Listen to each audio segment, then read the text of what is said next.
manusia maupun sebagai anggota masyarakat. Oleh sebab itu, pendidik itu hanya dapat menuntun tubuh atau hidupnya kekuatan kodrat yang ada padanya agar dapat cukup bagi gagasan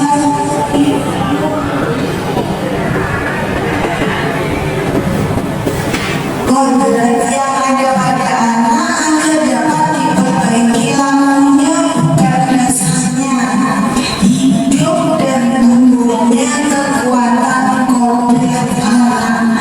Di sini kita sebagai seorang pendidik seharusnya memenuhi kebutuhan anak, bukan sebagai seorang pengajar, sekadar seorang pengajar, tapi kita harus mampu menuntun laku anak sesuai dengan kodratnya. Pelaksanaan pembelajaran pasal 10 ayat 2 di huruf B diselenggarakan dalam suasana belajar. Yang pertama, pembelajaran itu harus interaktif, inspiratif, menyenangkan, menantang, memotivasi peserta didik untuk berpartisipasi aktif, memberikan ruang yang cukup bagi berbangsa kreativitas yang sesuai bakat minat dan perkembangan fisik serta psikologi peserta didik. Budaya positif di sekolah yaitu nilai dan kebiasaan di sekolah yang berpihak pada murid agar mereka dapat berkembang menjadi pribadi yang kritis, penuh hormat dan bertanggung jawab sesuai dengan profil pelajar Pancasila. Konsep utama budaya positif ada 7. Yang pertama adalah perubahan paradigma belajar, disiplin positif, kebutuhan dasar manusia, motivasi perilaku manusia, restitusi posisi kontrol guru, keyakinan kelas, dan segitiga restitusi. Yang pertama adalah perubahan paradigma belajar. Dalam membangun budaya positif, sekolah dapat menyediakan lingkungan yang positif, aman dan nyaman agar siswa mampu berpikir, bertindak, dan menciptakan dengan merdeka.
sekelas.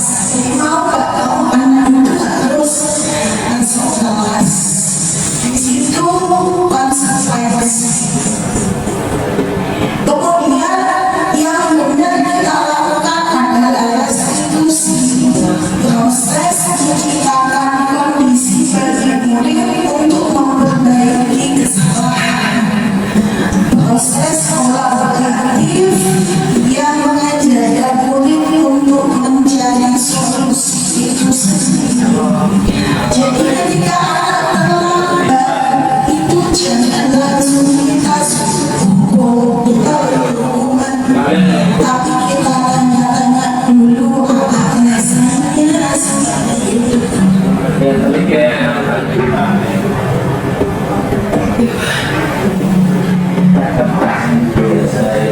Yang kelima adalah 5 posisi kontrol. Posisi kontrol dari kita seorang pendidik ada 5, ada penumbuh,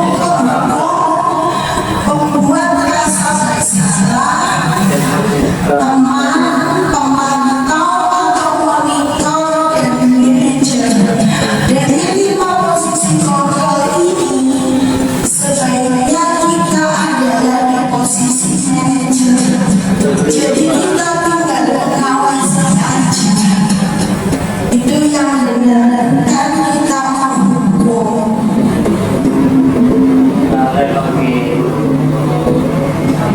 Contoh penerapan 5 posisi kontrol. Awas pada diri dan mengontrol. Ini rakyat dapat tanya Bapak Ibu tolong disimak. Siswa tidak memakai atribut lengkap saat upacara bendera.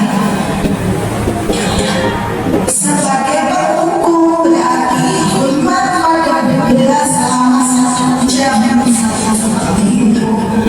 Kemudian membuat rasa bersalah. Berapa kali ibu bapak harus memberitahu kamu, kamu selalu saja mengecewakan bapak ibu. Ya, terus kasus selanjutnya siswa tidak memakai atribut lengkap saat upacara.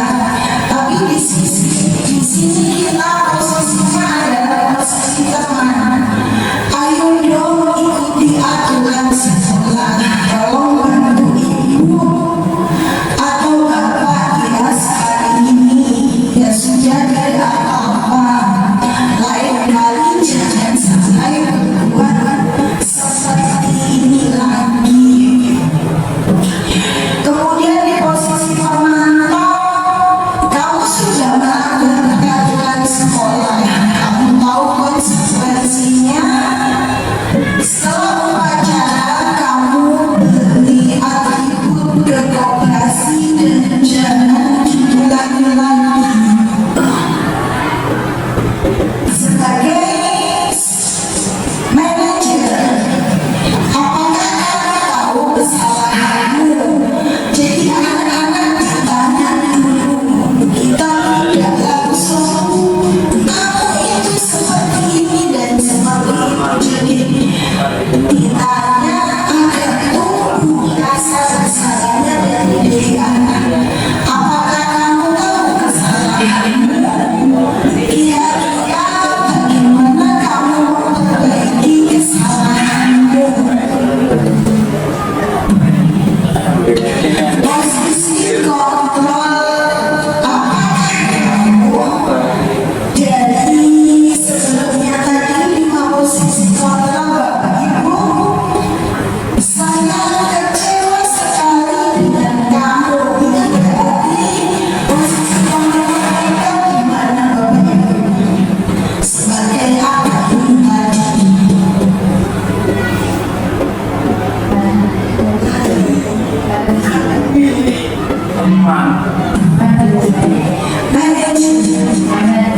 Teman, saya kecewa sekali.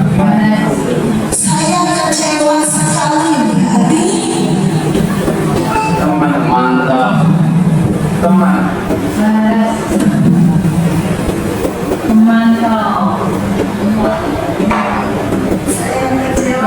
Kali kami percaya sekali. Mantap.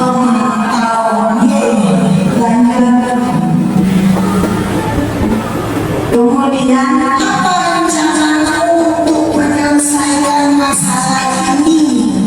Berarti termasuk kita sebagai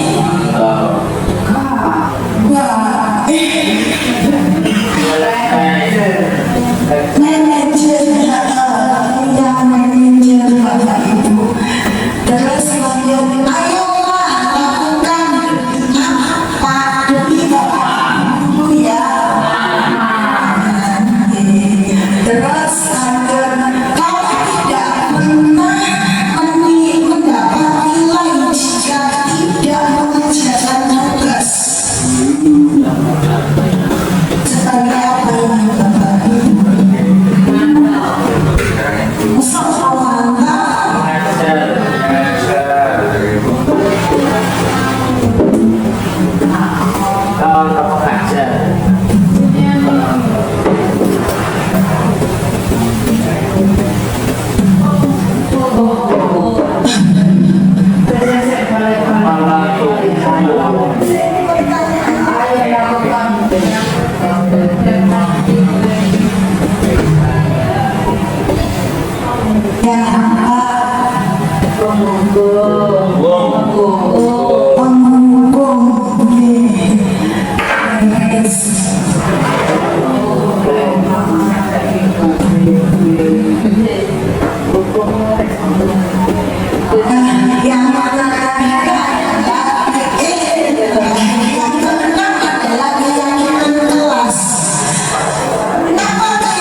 Sehingga mudah diterapkan semua warga sekolah atau warga kelas dilibatkan saat pembuatan keyakinan kelas. Mengapa Bapak Ibu guru kok tidak peraturan kelas tapi kok lebih dari keyakinan kelas? Karena keyakinan kelas itu biasanya bersama siswa.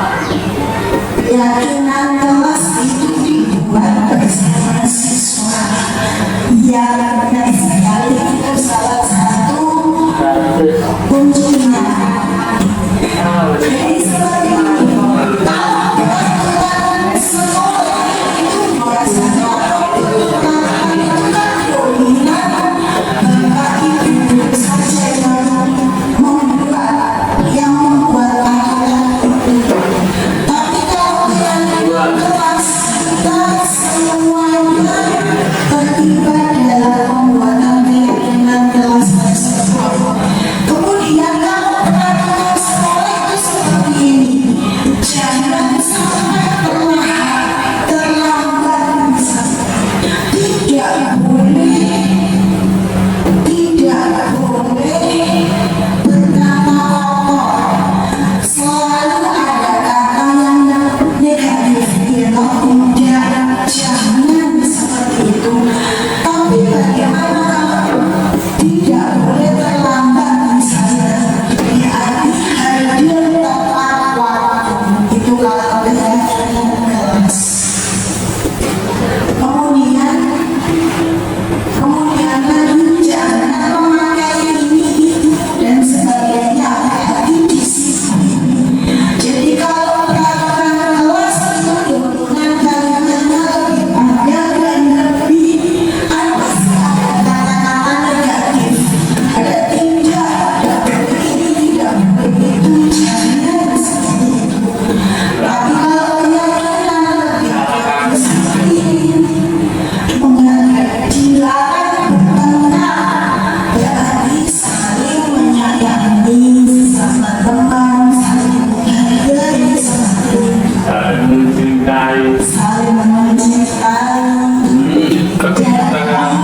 membawa anak didik kita ke arah yang lebih positif dan kata negatifnya yang ditekan. Yang ketujuh, segitiga restitusi. Sedikit suatu proses dialog yang dijalankan oleh guru agar dapat menghasilkan murid yang mandiri dan bertanggung jawab.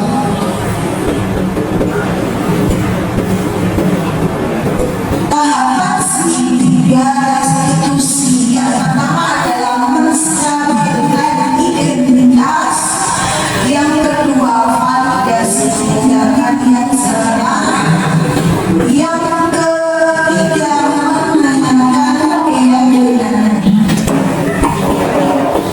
Menstabilkan identitas berdasarkan prinsip membuat kesalahan adalah bagian dari proses pembelajaran. Misalnya seperti ini, berbuat salah itu wajar. Tidak ada manusia yang sempurna. Ibu bapak juga pernah melakukan itu. Ibu bapak tidak mau mencari siapa yang salah, tapi ibu bapak ingin mencari solusi dari permasalahan ini. Ini seharusnya yang kita lakukan karena pertama jika siswa atau murid kita itu melakukan kesalahan, jadi tidak langsung lari langsung mengelilingi lapangan dan sebagainya. Jadi kita harus benar-benar menstabilkan identitas terlebih dahulu. Yang kedua, validasi tindakan yang salah. Berdasarkan prinsip setiap perilaku berupaya memenuhi suatu kebutuhan tertentu. Kamu pasti punya alasan mengapa kamu melakukan hal itu. Padahal kamu bisa melakukan yang lebih buruk dari ini.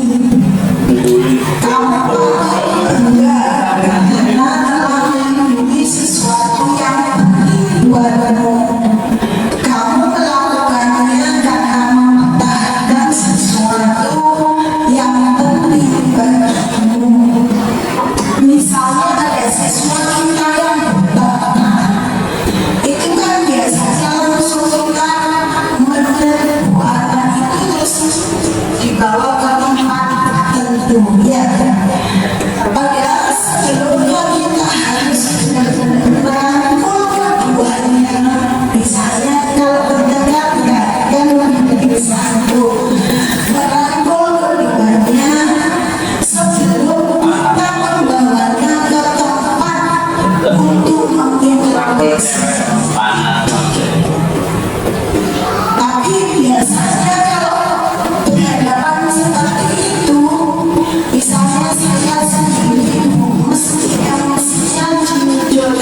Jadi tadi ibu mendengar dari ya, katanya kamu sebenarnya Iya, Bu.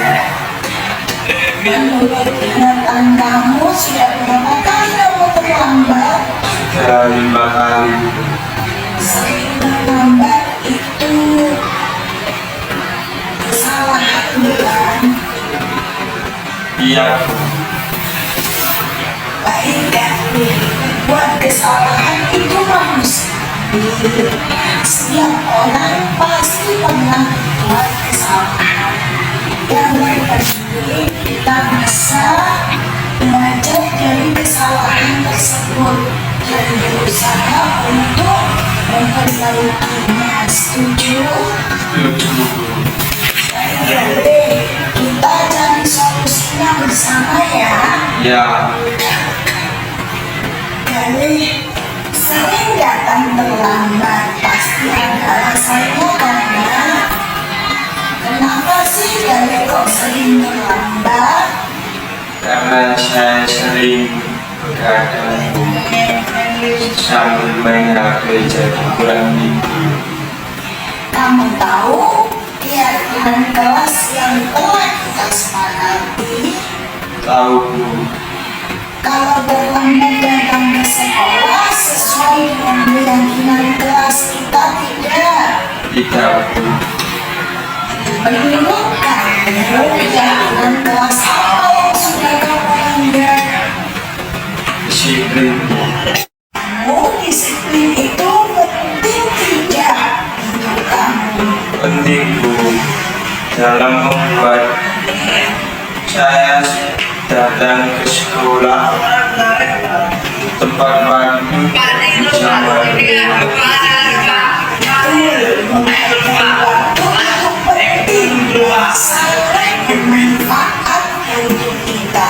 Seperti kita dapat menghargai orang-orang yang ada di sekitar. Pekerjaan jadi tidak menumpuk dan kita juga dapat melatih rasa kepedulian. Iya, Bu, saya menyesal sudah terlambat. Saya mohon maaf sudah sering terlambat. Ya, jadi sikap yang sangat baik kamu lakukan dengan rasa meminta maaf. Menurut kamu, apa yang akan kamu lakukan agar kamu tidak datang terlambat lagi ke sekolah? Saya akan tidur lebih cepat dan tidak begadang lagi agar tidak lambat pergi ke sekolah. Baik, baik.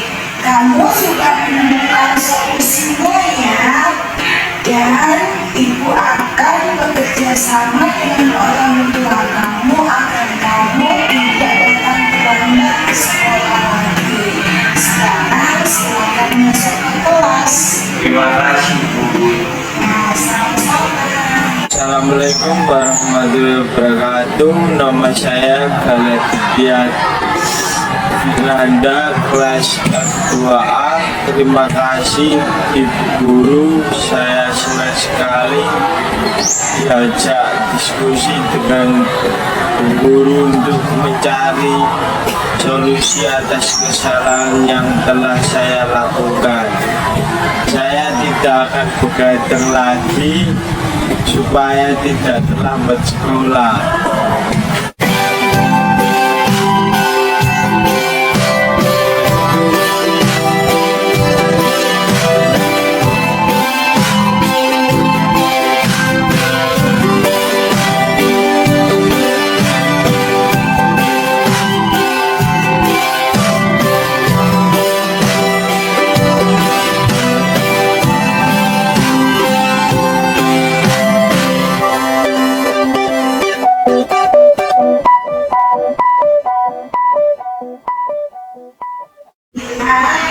Tadi ibu dengar laporan dari ketua kelas. Katanya kamu bertengkar ya. Iya, Bu, tapi kesel sih. Kenapa kesel? Kalian terus-menerus menjalankan hasil pekerjaan saya. bukan hanya PR, tugas juga sering dicontek. Oh begitu. Ya wajarlah kalau kamu marah dan kesal. Jika ibu ada di posisi kamu, ibu juga pasti akan berbuat hal yang sama. Iya, Bu. Lalu apa yang kamu lakukan terhadap Galih? Saya marah-marah, Bu. Saya maki-maki Galih. Dan tanpa sadar saya menggebrak mejanya, Bu. Oh begitu, pasti kamu berbuat seperti itu. Ada alasannya ya? Ya, Bu.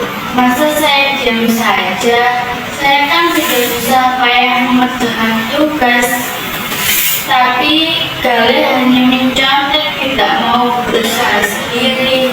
Ya wajarlah kalau kamu merasa marah karena tegang, karena tidak rela pekerjaanmu dicontek begitu saja oleh ibu. Sangat menghargai tindakan kamu.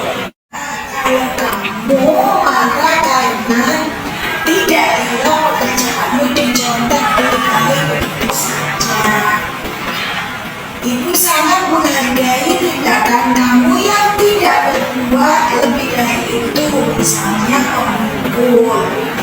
Sekarang coba kita pikirkan misalnya tindakan kamu marah sampai menggebrak meja, apakah sesuai dengan keyakinan kelas kita?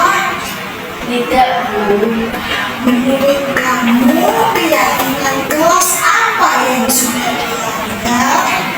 Saling menghormati antar teman, Bu. Ya betul.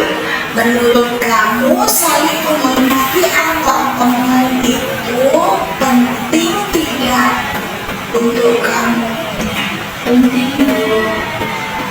Baik, kalau menurut kamu itu penting, jadi keyakinan apa yang harus kamu lakukan pada saat kamu sedang marah? Harus lebih sabar, Bu. Kamu bersedia memperbaiki masalah ini? Bersedia, Bu. Yang kamu lakukan untuk memperbaiki masalah ini? Saya akan bersabar dan menahan amarah saya. Kalau ada teman yang mencontek, saya akan melaporkan kepada guru mata pelajaran atau ke kelas saya, Bu. Ya, tepat sekali. Tindakan kamu bilang tetap semangat ya. Sekarang silakan kembali ke kelas. Terima kasih, Bu. Ya, sama-sama. Assalamualaikum warahmatullahi wabarakatuh. Nama saya Angela Putri dari kelas 11 F2A. Saya senang sekali diajak diskusi dengan ibu guru untuk dapat mengendalikan diri dari amarah karena perilaku teman sekelas saya. Saya harus banyak belajar bersabar dan dapat menghormati teman saya. Ya, assalamualaikum warahmatullahi wabarakatuh. Terima kasih.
Sangat seru sekali. Betul sekali. Seru banget.